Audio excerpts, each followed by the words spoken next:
Hi friends, என்ன வீடியோன்னு பார்த்தீங்கன்னா, நம்ம ஊரில் இருந்து நெல்லிக்காய் எடுத்துகிட்டு வந்தோம்.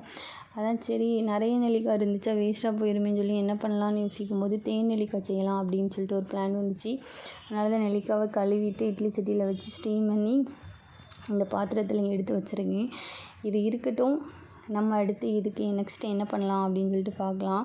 இது பேர் தேன் நெல்லிக்காய். ஆனால் நம்மக்கிட்ட தேன் இல்லை, அதனால் நம்ம நாட்டு சர்க்கரை வச்சு பண்ண போகிறோம். அதனால் இது பேர் நாட்டு சர்க்கரை நெல்லிக்காய். நம்ம தேன் எடுத்துகிட்டு வந்தோம், ஆனால் தூத்துக்குடி ஏர்போர்ட்டில் வந்து நம்ம ஹேண்ட் லக்கேஜில் எடுத்துகிட்டு வந்ததுனால அதை எடுத்து போட்டுட்டாங்க. இதெல்லாமாப்பா எடுப்பீங்க அப்படி இருந்துச்சு.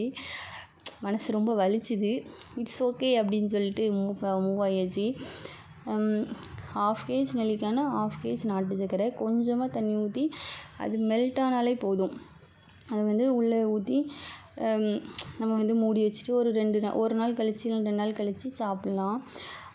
என்ன நடந்துச்சு அப்படின்னா, ரெண்டு நாள்லேயே அது வந்து பூசணி பிடிச்சி போயிட்டு, என்ன பண்ணேன்னு தெரியாமல் முழிச்சிட்டு இருக்கும்போது தான் என்னுடைய ஹஸ்பண்ட் சொன்ன ஒரு ஐடியாவால் இப்போ ஒன்று பண்ணி வச்சுருக்கேன். அந்த சர்க்கரையெல்லாம் பாவெல்லாம் வடிகட்டிட்டு காய வச்சுருக்கேன். அது எந்த மாதிரி இருக்குது அப்படின்னு இப்போது நீங்கள் பார்க்க போகிறீங்க. இந்த மாதிரி ஒரு ரிசல்ட் இருக்கும்னு நான் நினச்சி கூட பார்க்கல. பார்த்தீங்கன்னா அது இப்படி தான் காய வச்சுருக்கேன்.